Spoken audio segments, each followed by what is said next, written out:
Hello there, it's Tuesday, the 28th day of July. I'm your host, Adrian Atkinson. A very special welcome to our viewers at home and abroad and to anyone joining us for the first time. Before we get started, here's a reminder that the 72nd staging of the Denby Agricultural, Industrial and Food Show will take place from Friday, July 31 to Sunday, August 2. Admission is $1,500 for adults and $600 for children. Be sure to come out and experience one of Jamaica's premier agricultural showcases. Now, with that said, here on Jamaica Magazine, we have an informative program lined up just for you today, highlighting some of the initiatives and developments taking place right here at home. Stay with us. Jamaica Magazine continues right after this break. Nutritious food, succulent dishes, superior workmanship, and excellent service. Jamaica is on the go. Let's grow what we eat and eat what we grow. Let's harness the indomitable spirit of our most valued resource, our people. Let's support our local businesses. After all, buying Jamaican means building Jamaica. Original.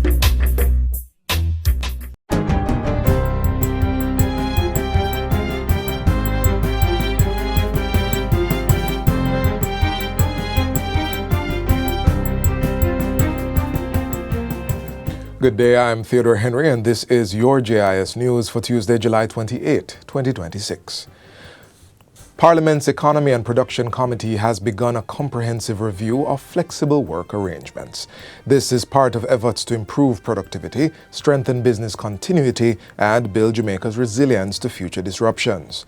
The committee is examining the technological, operational, and policy changes needed to support remote and hybrid work across the public sector. Chairman of the committee and Minister of State in the Ministry of Foreign Affairs and Foreign Trade, Alanda Terrelong, says several factors must be considered for work-from-home arrangements. When we speak of flexible work arrangements, this is about far more than working from home. You know, we also have to look at securing the relevant technology, the modern business processes, and of course, we will require the cooperation of both public and private sectors to ensure that they build out the necessary digital public infrastructure equipped to deliver resilient services regardless of the circumstances. So digital transformation is therefore fundamental to the discussion that we're having in Parliament now surrounding flexible work arrangements. The committee heard that while technology has advanced significantly, many government processes remain paper-based, limiting the ability of agencies to transition seamlessly to hybrid or remote work.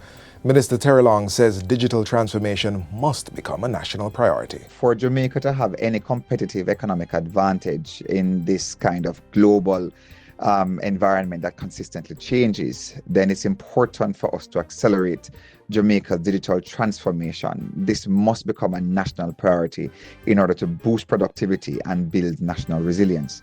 The government implemented flexible work arrangements within the public sector on February 2, 2026, starting on a phased basis with staggered working hours. The Search Committee of the Bank of Jamaica is dismissing reports of a recommendation being given to the government for the next governor of the central bank. In a press release shared by the Ministry of Finance, the committee notes that a newspaper article in the Jamaica Observer on July 26, 2026 reported an emerging frontrunner for the next governor of the Bank of Jamaica. But the committee describes the report as speculative and a disservice to all the candidates. It asserts that no such recommendations have been made to the government as the work is still ongoing. The search committee says the process underway will maintain the highest levels of transparency and integrity. The role was previously held by Richard Biles, who demits office on August 18, 2026, making way for a new governor of the central bank. Director General of ODPEM, Commander Alvin Gale, says significant headway is being made in addressing concerns raised by the Auditor General regarding the absence of a dedicated account for the National Disaster Fund, NDF, and the apparent commingling of funds.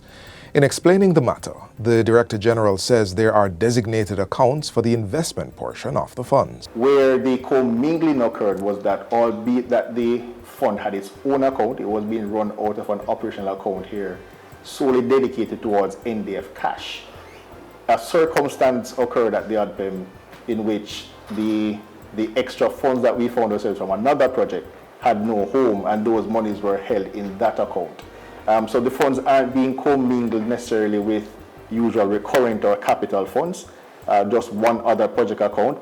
Commander Gale explains that the necessary steps are being taken in consultation with the Ministry of Finance and the Public Service and the Accountant General to open the necessary accounts. ODPEM's newly appointed board chair, Trudy Deans, says she is satisfied with the steps that have been taken by the agency so far to address the Auditor General's concerns. We just want Jamaicans to understand that there is nothing untoward that's happening here at the ODPEM. Jamaicans are being called on to unite in the spirit of resilience to rebuild the country following the devastating impact of Hurricane Melissa. The charge is from Governor General Sir Patrick Allen. His message was delivered by Custos Rotalorum for St. Thomas, Marcia Bennett, at the National Emancipation and Independence Thanksgiving Church service held last Sunday at the Alson Memorial Church of God in St. Andrew. Referencing the theme for this year's national celebrations, United in Celebrating Resilience, the Governor General asserted that our national story had never been defined by the absence of hardship. He noted that while emancipation in 1838 ended slavery and independence in 1962 secured sovereignty, both milestones required Jamaicans to take responsibility for their own destiny, even in adversity. Today, 2026, another generation confronts a different challenge as families rebuild homes, businesses, restore livelihoods, and communities recover from one of the most destructive hurricanes in recent memory. Resilience, therefore, is not simply survival. It is the determination to rebuild, to restore, and to believe that tomorrow can be better than today. The Governor General emphasizes that emancipation and independence celebrations should not overshadow the ongoing struggles of those who are still grieving losses and rebuilding their lives from the hurricane, but instead should renew the nation's commitment to compassion, service, and unity. And finally, I Love Jamaica by Dee Burns is the 2026 Jamaica Festival song. The patriotic tune took the coveted title at the grand finale of the competition on Saturday at the Randy Williams Entertainment Center. Minister of Culture, Gender, Entertainment and Sport, Olivia Grange, presented the artiste with the grand prize of $3 million and the winning trophy. We have been fortunate that over the last 3 or so years,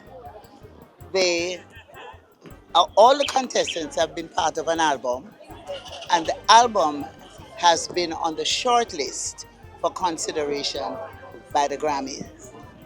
And we're hoping that this year, and if not this year, next year, we will not just be on the list that's being considered, but that we will be on the list that's nominated for the Grammy. The Clarendon native, whose given name is Melbourne Douglas, also won the sectional prize for Best Performer, taking home an additional $200,000. For me, it feels good. It's an honor to me, or for me, to be that guy who is waving the flag of Jamaica right now on the 60th year of the Festival Song Competition.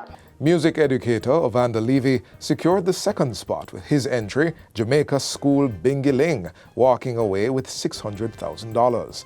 Meanwhile, Abba Jones placed third with Tita Femi receiving $300,000.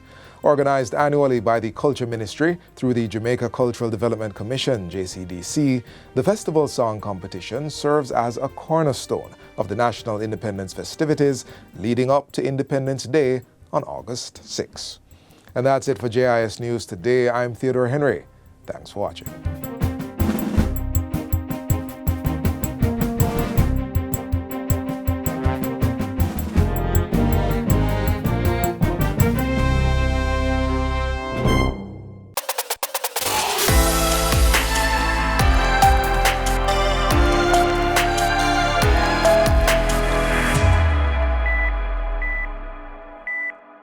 We turn to Jamaica House for a weekly update on the key events and developments on the Prime Minister's agenda over the last week. Take a look.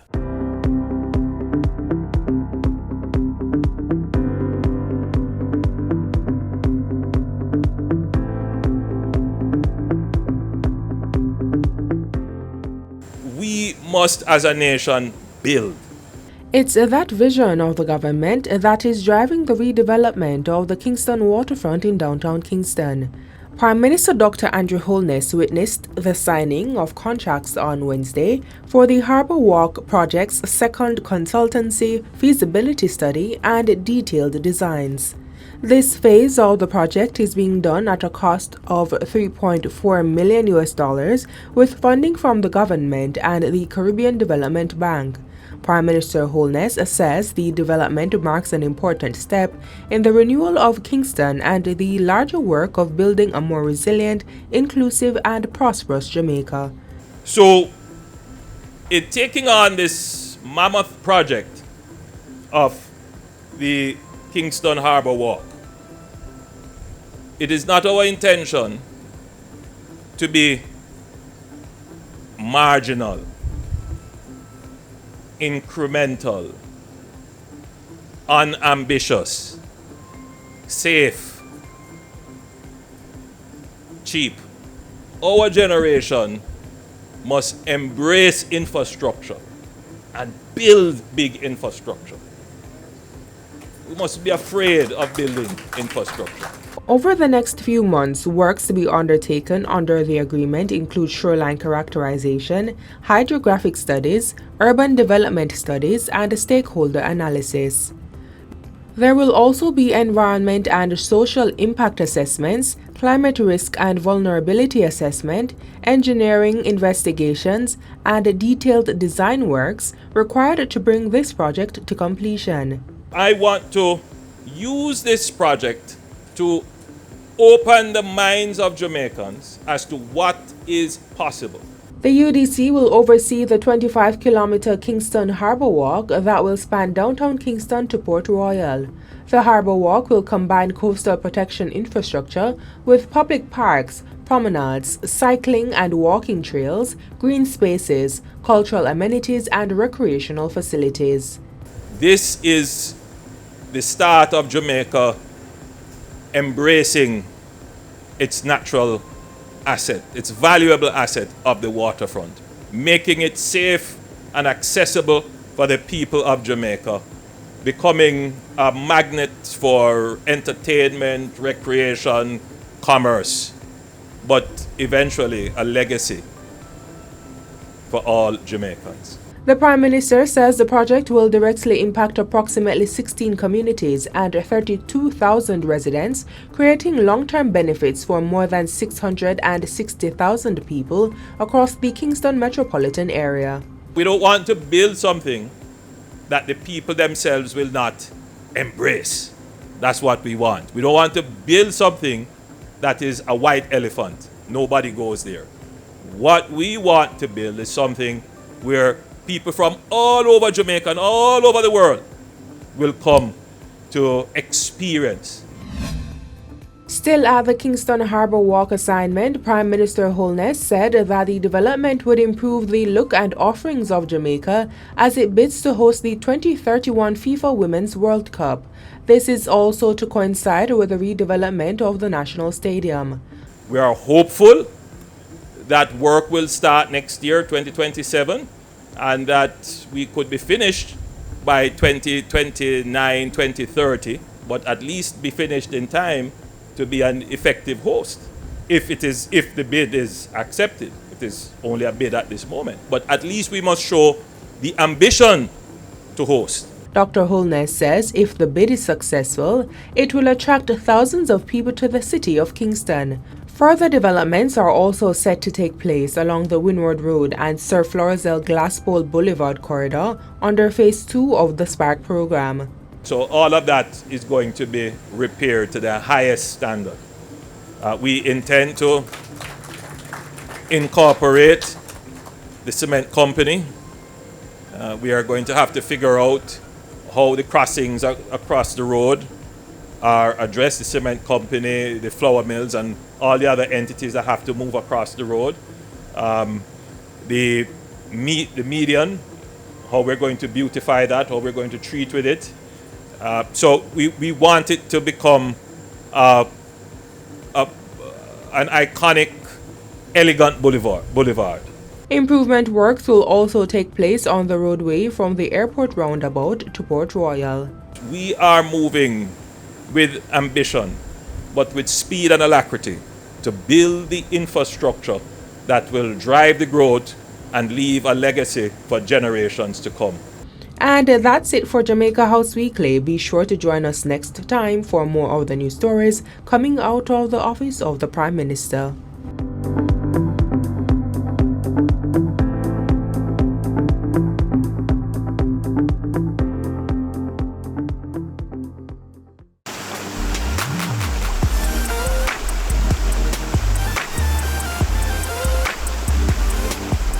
A safe place to call home can make a difference. Through the Ministry of Local Government and Community Development's Indigent Housing Program, vulnerable Jamaicans are receiving new homes and a renewed sense of hope. Here's more.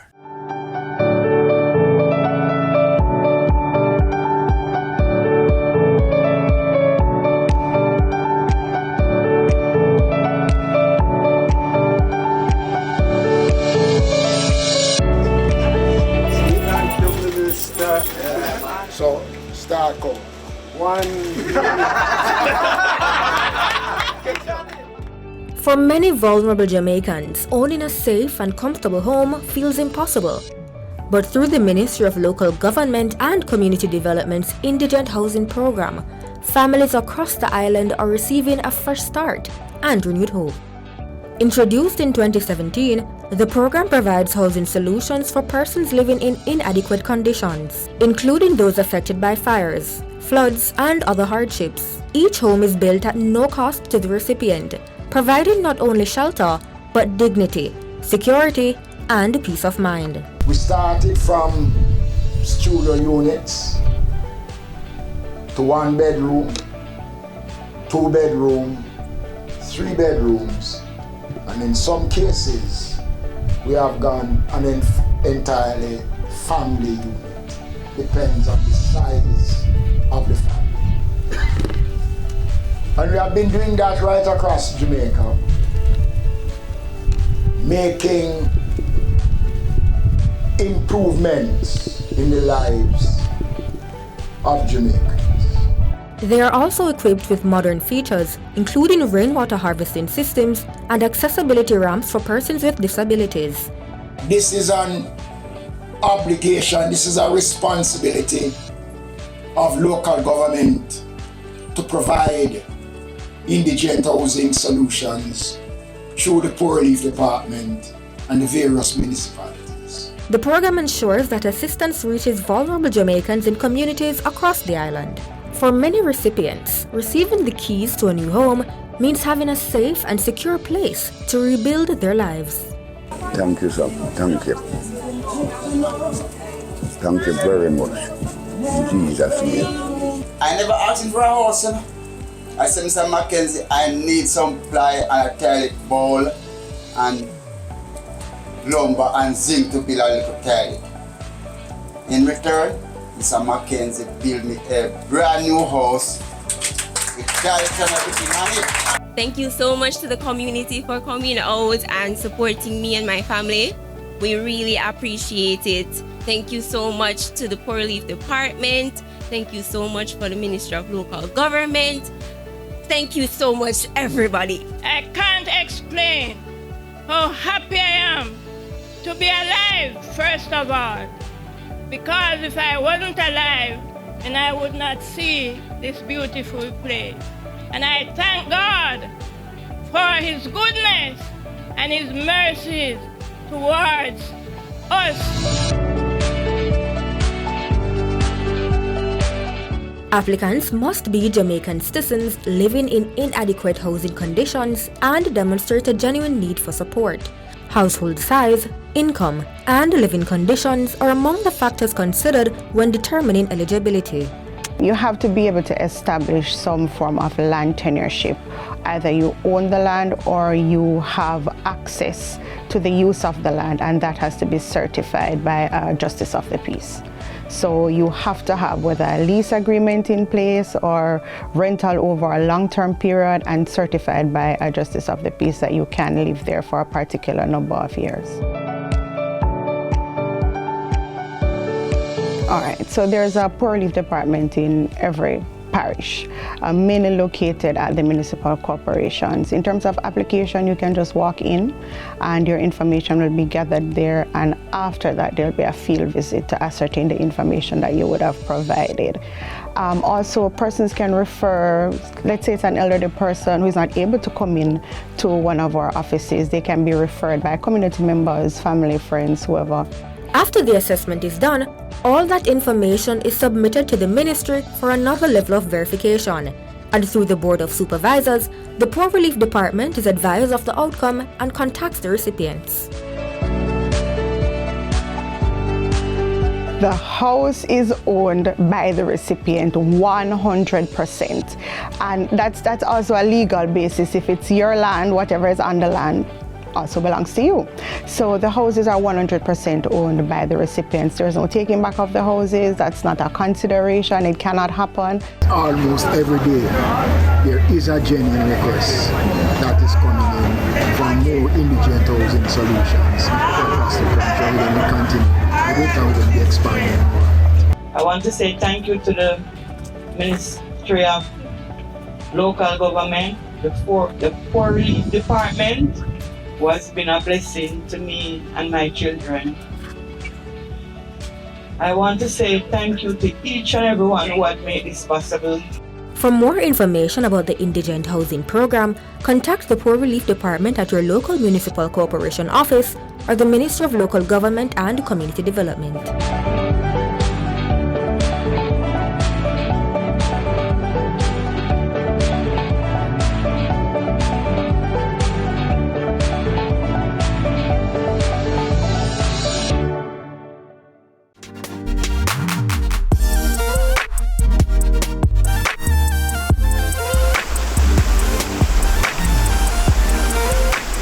Across the island, many continue to play their part in building better communities. Among them are the dedicated men and women of the National Solid Waste Management Authority, NSWMA, who work tirelessly behind the scenes to keep our surroundings clean and safe. Once upon a time, in a land far away from a fairy tale, were a people who lived the way you and I do, but a little differently. Much like the shoemaker and the elves, these street fairies don't leave beautiful pairs of shoes behind, but their art shares some similarities, and it's nonetheless worthy of recognition. Good night, Dana Anderson, shovel user, shovel and drum, clean up Jamaica. I'm working in the company 8 years now. I like the job, keep the place tidy and clean. They always say to me, say, this is not a woman's work, but a woman has to do what a woman has to do, eh? You have to work for yours, eh? Nobody ain't gonna give you nothing, so you have to work for it. Yeah, enough of the woman they work hard and plenty of the man them. I get used to my work still, so I don't feel no different from the man them. At the end of the day, I will bread where I work for. So any work for woman. Woman do man work nowadays. I'm all right with my work. Yeah, I can provide for myself, my nephew, my niece, my child. She don't really like me day out here, you know, she rather me day with she, but I have to make ends meet. I have to work, I have to pay my bills them. But they don't give me nothing, I have to work my own. But people that see me and want to style me and this, because I try to chuck work me do and them things there. But I don't really watch my face. Because I know, say, when my money enough, you see me?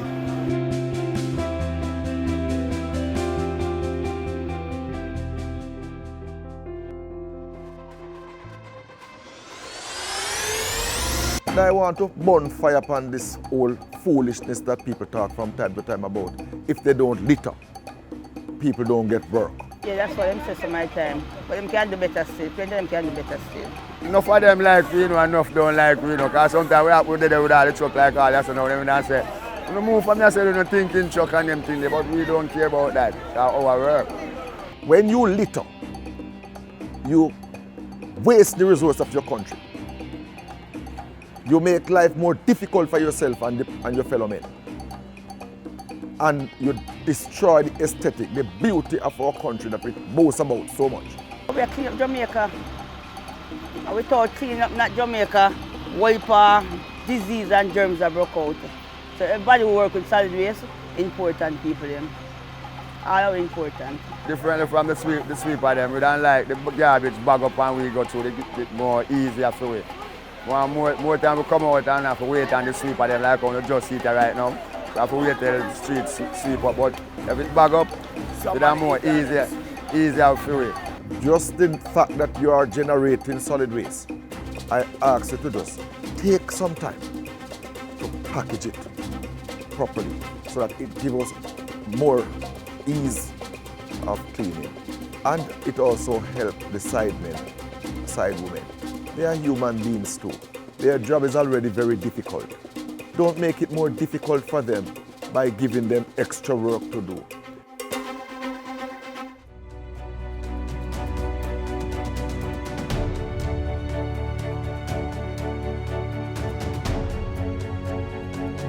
It is very tough on them. The job is difficult. You know, it's not just about lifting things put in a truck, but some of the things they encounter out here. Bags with human feces. That's common occurrence, especially in the market district. The smell of urine is everywhere and it's in the solid waste that they're picking up. All sorts of meat cuttings, fish bone, fish back, fish gut. Just about anything that people don't want, and they have to pick it up. They have to face it. A certain time at the night, when we reach certain hours at the night, like 3:30, 4 o'clock, gunman can strike and we have to run left the garbage some of the time and all them things then. And come back around and take it up, see, because we cannot leave it. See me? We cannot leave it. And we don't like them keep Jamaica beauty and clean. Well, I stay out of them way, and I'm not really go for them though. I still think them happen, you know. I just stay by myself, each time I look a corner. And yet, despite the tough nature of the job, these people show up not just for work, but they show up and work. We're backbone of the company, you know. Who clean the rubbish and my backbone, we're the most important people in the company. How we clean the work, enough mess and good rubbish, bad rubbish, all different kind of rubbish. I believe deep in my heart that if you talk about heroes and heroines, our sidemen and sidewomen are right up there with any because of the human service that they provide and in very tough circumstances to keep Jamaica clean. Day after day, night after night, they are out and about, they roll up the sleeve, and notwithstanding all that they have to face, their head is down and they are going relentlessly in pursuit of that clean Jamaica. I laud them. I lift my hat to them. They are good people. I just hope that more and more people will see them for who they are. People who are there to safeguard the health of the nation. They are the NSWMA. Without them, we are nothing. Yeah, I love my work. I love it. I love clean the shovel. I really get me use a night time in And as sunbeams break the night sky and the stars and moon bid their goodbye, the city smiles.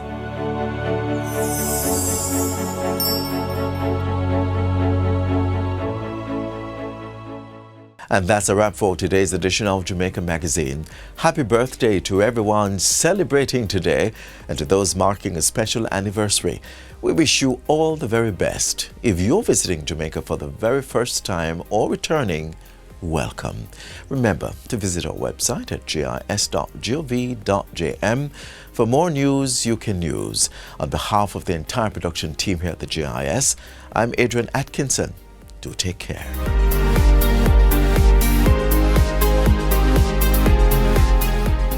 This has been a production of the Jamaica Information Service, the voice of Jamaica.